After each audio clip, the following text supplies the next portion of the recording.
கட்சியை சேர்ந்தவர்கள் போராடி பார்த்தார்கள். அவருடைய கட்சியுடைய நிர்வாக கூட்டத்தை கூட்டி பார்த்தார்கள். எவ்வளவோ முயற்சி செய்தார்கள்.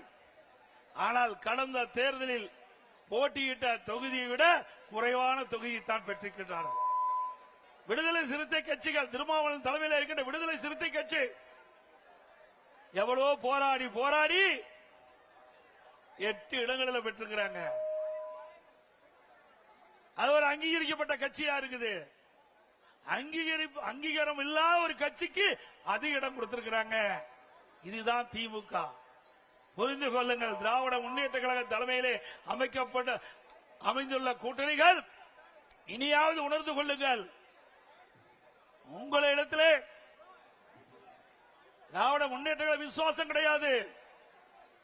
திராவிட முன்னேற்ற கழகத்தை நம்பியவர்கள் நடு ரோட்டிலே விட்டு விடுவார்கள். அனைத்து இந்திய அண்ணா திராவிட முன்னேற்ற கழக தலைமையிலே அமைக்கப்படுகின்ற கூட்டணி கட்சி தலைவர்களுக்கு உரிய மரியாதை கிடைக்கின்ற கட்சி அண்ணா திமுக கட்சி.